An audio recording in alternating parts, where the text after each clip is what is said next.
Welcome and thanks for tuning in to the Victorian Aboriginal News Van Talks podcast. I'm your host, Charles Parkiner. Victorian Aboriginal News acknowledges and pays respect to traditional owners and custodians across Australia. We acknowledge the elders who have gone before, those who currently lead their communities, and those who will follow in years and generations to come. This podcast was made possible with support from the Community Broadcasting Foundation. Find out more at cbf.org.au. Today on the program, I'm joined by Dr. Dennis Foley, a descendant of the Gai-mariagal people of the northern shore of Sydney, and the author of books such as What the Colonists Never Knew and Repossession of Our Spirit. He's also, on top of all that, the founding director of the New South Wales Indigenous Chamber of Commerce, the first professor of indigenous entrepreneurship in Australia, and currently a research professor with the National Centre for Reconciliation, Truth and Justice. Dennis, thank you for speaking with me today. Pleasure. Where am I? Dennis, the main focus of this interview is to get an understanding of what indigenous entrepreneurship is and where it fits in our modern socio-economic environment in Australia. In broad brushstrokes, and without being too much of an academic, I beg you, what is indigenous entrepreneurship? Yeah, the concept of indigenous entrepreneurship, people tend to think straight away in a Western view, and they don't understand that every black woman is an entrepreneur. Explain on that. Well, she can make a meal out of nothing. You know, like I think of my grandmother, she was the greatest entrepreneur I've ever met. She could survive on chocos and pumpkins and things like that, you know, and warrigal greens. And she could turn that into a meal and whatever else she could find.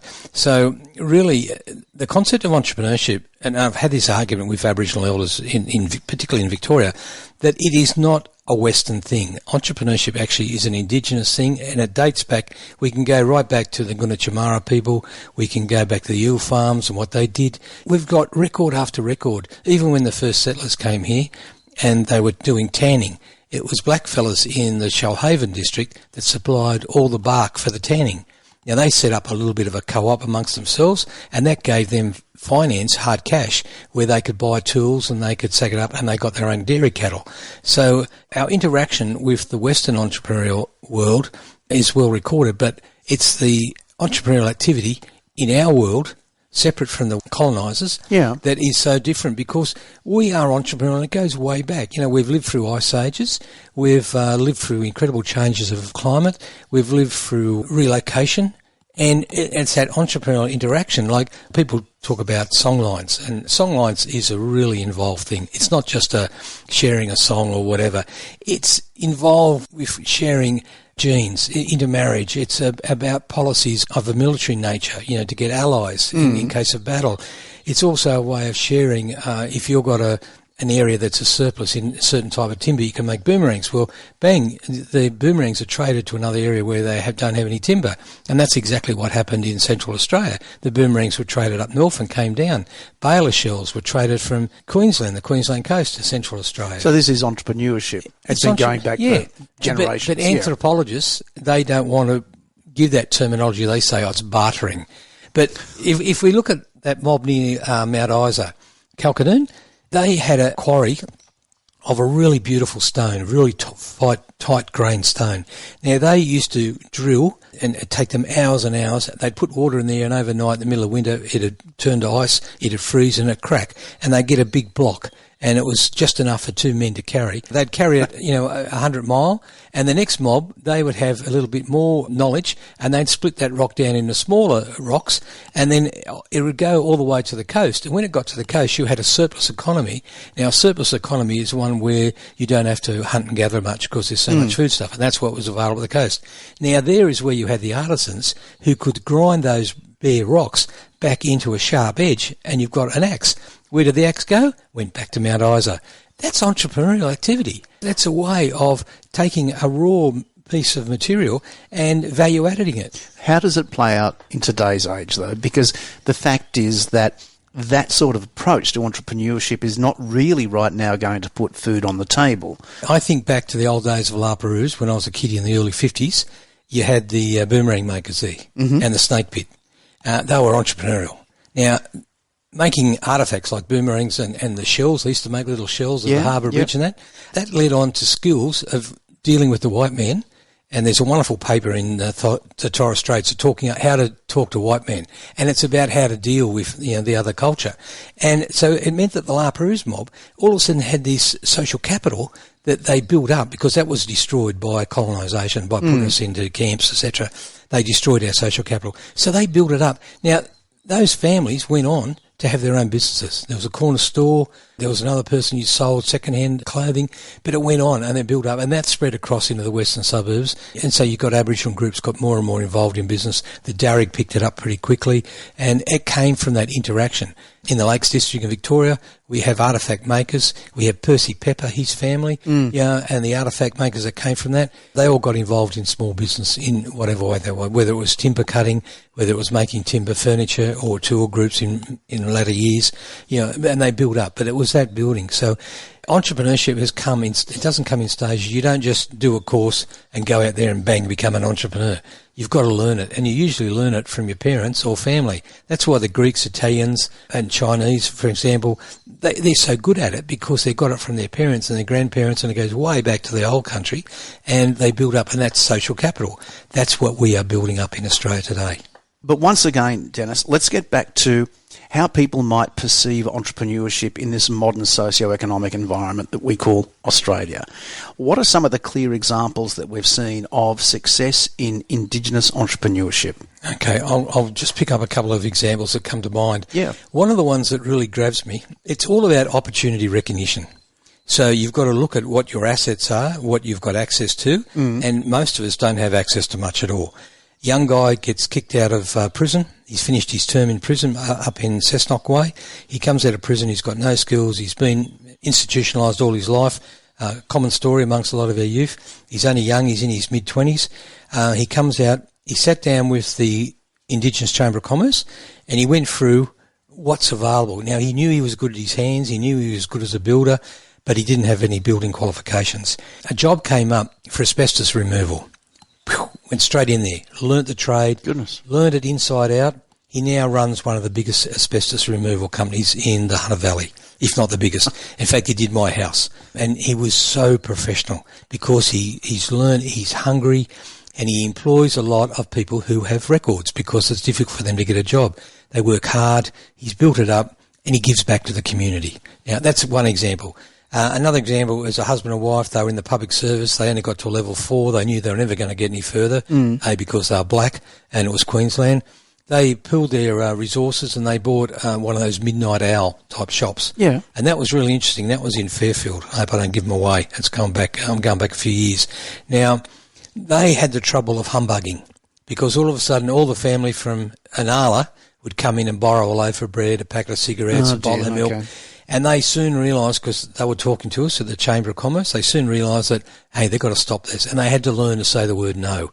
And it killed them to say it to family, because the family didn't understand it. But when they started to do that, then they started to employ that family's children in there, and they built up, they got skills in how to run a shop.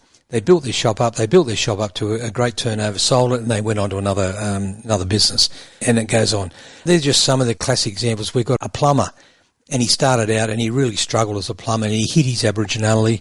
He teed up with another guy who had a little bit more money behind him, and he was an electrician, I think, and the two got together, and they saw there was an opportunity in construction for cranes, and they started doing cranes, and they started employing Aboriginal people around them. So around about 60% of their work staff are Aboriginal. There's that entrepreneurial aspect of giving back to your community, and the social aspect of there. But they soon built up, because they offered people service. And in the crane industry, apparently there was poor service, and they knew just how to do that. I'm interested, though, you made mention in that last particular case study that they were then giving back to their community. That comes to the various measures of success that you can apply to Indigenous entrepreneurship. And it isn't necessarily about money and personal status. And according to your research, there's also what you refer to as the cultural context for success. So what are some of the key factors we're looking at here when it comes to cultural context, success in Indigenous entrepreneurship? I'll get back to success, what is success, but in that instance of the crane people, There was a young guy that came up and he was a street kid, living on the street. They got him in, they fed him, they clothed him, gave him somewhere to live. He worked his way up and he became a crane driver. You know the guys that climb up in the cab and sit there for 12 hours a day? Yeah, the mad people. Yep. He saved up, he met a young lady, fell in love, saved up, and he got enough money to put a deposit on a house. Now, how many construction companies do you know stop for an afternoon and have a barbecue? What, to celebrate the purchase? Celebrate him buying his home. Because here's a young black fella who came from nothing and he's working in an Aboriginal organisation. That's amazing. And that was the first $1 million organisation I've worked with. But the other aspect of that, they have a lot of labourers coming in and they bring the kids in. And look, not all the kids make it. You know, a large percentage just drift in and drift out. But the big marker for them was when the kids could afford and they would take MBF, HCF or IMB or whatever, health fund that they'd start deducting from their wages. Another cause for a barbecue to congratulate them. So that was seen as a benchmark for the other employees to look at and say, wow, there's a black fella. He can pay for medical benefits, you know. And see how you're building up this esteem, but it's done on a very low key, but it's still cultural. It's a different cultural aspect. That sort of commentary, the ability to then go and gain private medical health insurance to get your own home, these smack of addressing in real terms the gaps that exist, closing the gaps. So what role does Indigenous entrepreneurship have in closing the gap rather than waiting for the government to address all these concerns? The greatest thing about Aboriginal businesses, now bear in mind when I first started doing my research 35 years ago, it was very hard to find an Aboriginal entrepreneur. They were there, but they didn't want to identify as Aboriginal because of the society we lived in. It's becoming more and more common that people stand up now and they're proud and they're black, and you can get it. So success comes in many different ways, and it can come from failure after failure. But one of the greatest definitions that has been given to me by people is that if they're successful in their business, it's not about big profits, but it's about employing people. And research after research, and research at ANU and another Melbourne Uni, they'll tell you that Aboriginal businesses employ more Aboriginal people per capita than any other business. Now, with that comes a huge cost, because when you employ an Aboriginal person, you actually allow for sorry time, you allow for other issues, you allow for cultural things. Normal businesses don't do that, so Aboriginal businesses allow that, yet they can still make a profit. But as it was told to me by several men and women, success for them is that I can pay my rates. I can live in a house where I want to live. I'm not determined by public housing. I can buy a car. I can send my kids to the school that I want to send them to. And that was their big thing. It wasn't about making dollars, but all of those companies that have built up that I've watched over 20, 30 years, what's amazing is they all end up having a business aimed at giving back to society. Like there's one lady who's very successful as a consultant. She has a small company that looks after street girls living on the street doing it tough. So she has employs a couple of counsellors. That comes out of her direct profit. Yeah, it's a tax deduction, but she doesn't have to do it. And she could be living and going to Hawaii and living the high life, but she doesn't. She gives back. And that's what I find time and time again in Aboriginal businesses. They actually give back to community in different ways. There's another really good case, if I can push that in. Young fella, he was one of my students and he was a failure as a student. He dropped out. He won a great award. He won $10,000. That gave him a capital base, and he got a really good job. With that job, he then could afford to buy a house way out from where he came from, and I can't say where it is because I'll give him away. But he could afford a job. He bought a house. He then had a house because his mum lived in a shed on the creek. And I'm going back to, this is not early 1990s, mid 1990s. She still lived in a shed on the creek. There was a waterproof, warm house for her. Didn't cost much. It was in an outback town. She's living in there doing great. Now, old mum, the auntie, she used to look after all the young girls' kids. Because a lot of the girls in the town were single mums. So therefore they then had a secure house where she could babysit the kids so the girls could go off and work. But the most important thing is that she now had a warm place for her other son. Her other son suffered terribly from lung problems. He fixed his lung problems up. And also there was money to afford for his pills. So that's the cultural context we're talking about. And it's a domino effect and it rolls out. But it's so sublime. So what about the government? So the government's always chasing its tail, it seems, or all the governments are chasing their tails on how do we address closing the gap. And I want to bring it back to that. Do you believe that one of the strong measures that can be taken to start closing the gaps is to seek a greater investment from government and other sectors in black businesses, in indigenous entrepreneurship? There is a major part of me that says government stay out of this. Let us do it ourselves. We'll do it better. But realistically? And now I don't want to rubbish Supply Nation. I'm not here for that.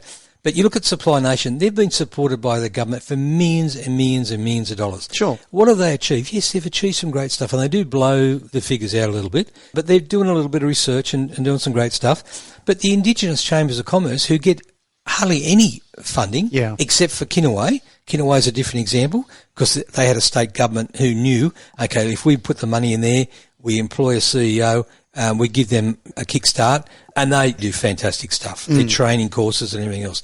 Kinaway is by far the best example in Australia. They've used their government funding and used it well. New South Wales Indigenous Chamber of Commerce have been given crumbs.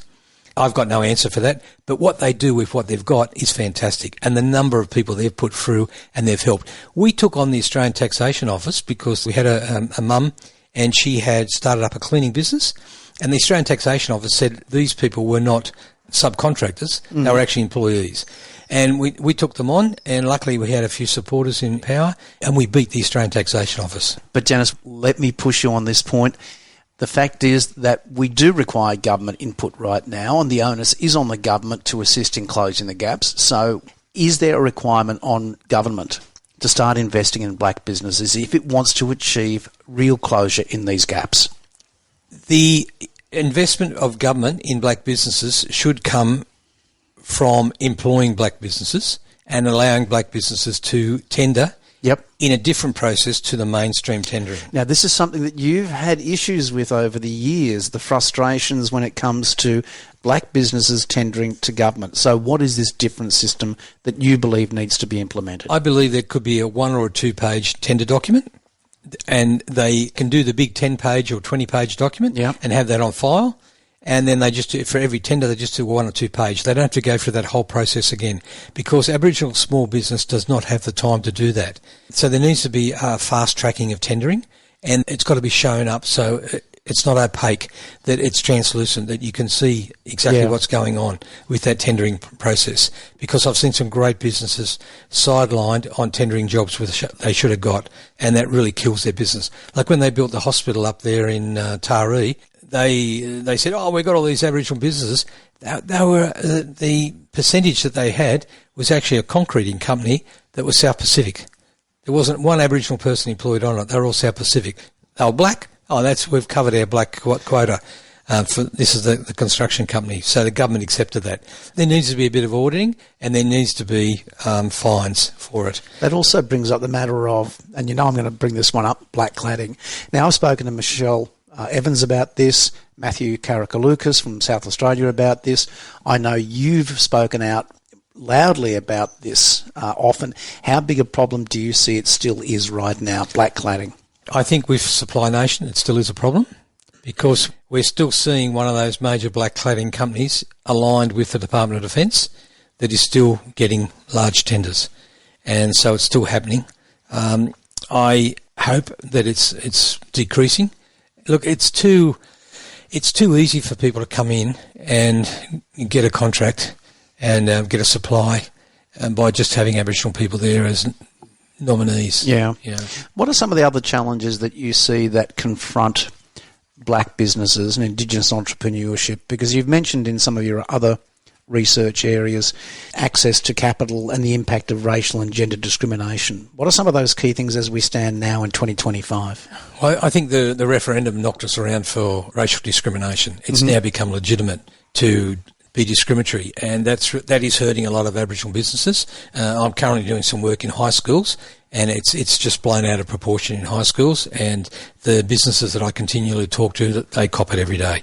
In fact, I was talking to someone only yesterday about it, where they have never had a problem with racial discrimination, and they now got clients being rude to them and sarcastic comments, and they've lost businesses, and they believe it's because of that. So, but getting back to your question, I honestly believe the answer to everything is education. And if we can keep our kids in school and we can have an education system that provides where they're proud to be Aboriginal, where there's an education system where racial discrimination is limited or minimised in the school system, where we can keep our kids in there longer than grade 9. I work on the parole board in Canberra.